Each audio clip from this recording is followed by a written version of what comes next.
तो अगर आप रिश्तों को महत्व देते हैं, अगर आप अपने आसपास के लोगों की परवाह करते हैं, तो पहली चीज़ ये कि खुद को ऐसा शानदार इंसान बनाइए कि लोग आपके साथ रहना पसंद करें। आपको इतना तो करना ही चाहिए जिनसे आप प्रेम करते हैं उनके लिए, है ना? अगर आप ऐसा नहीं करते तो ये प्यार व्यार सब खोखली बातें हैं। आप बस ये चाहते हैं कि उन्हें जूसर में डालकर उनका जूस निकाल लें।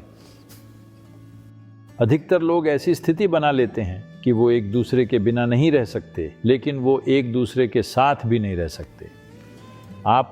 अगर आप उन्हें एक साथ रखिए तो वो झगड़ा करेंगे, अगर आप उन्हें अलग रख दें, वे एक दूसरे के लिए मरने लगेंगे।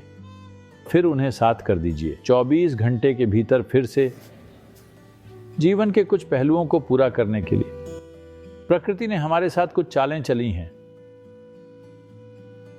आप जानते हैं, एक तरह से आपकी बुद्धि को हाईजैक कर लिया है, कुछ हार्मोन्स के जरिए रासायनिक जहर दे दिया है। तो ये रासायनिक जहर आपको महसूस कराता है कि मैं इस इंसान के बिना नहीं रह सकता। लेकिन ये सच नहीं है। पूर्णता कोई ऐसी चीज नहीं है जिसे आपको तलाशना है। ये जीवन एक पूर्ण जीवन है, क्योंकि आप समझ नहीं पाए हैं कि ये क्या है। आप सोचते हैं कि आप उसे कहीं और पाएंगे, और एक बार जब आप ये सोचने लगते हैं कि जीवन का रस किसी दूसरे में है, तो आप उन्हें जूसर में डालना चाहेंगे, है ना? और जब आप किसी को जूसर में डालेंगे तो उन्हें पीड़ा होगी।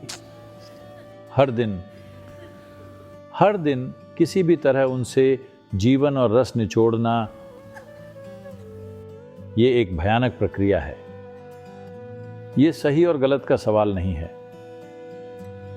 ये बस ऐसा है कि जीवन बहुत सीमित और दुखदाई हो जाएगा, सिर्फ इसलिए कि आप किसी से कुछ निचोड़ने की कोशिश कर रहे हैं और कोई आपसे कुछ निचोड़ लेने की कोशिश कर रहा है। तो इससे पहले कि आप किसी दूसरे इंसान को छुएं, इस इंसान के बारे में कुछ कीजिए। ये बहुत ज़रूरी है। अगर आपको किसी दूसरे इंसान की ज़रा भी चिंता या परवाह है, तो उन पर नज़र उठाने से भी पहले खुद पर पर्याप्त काम कीजिए, है ना?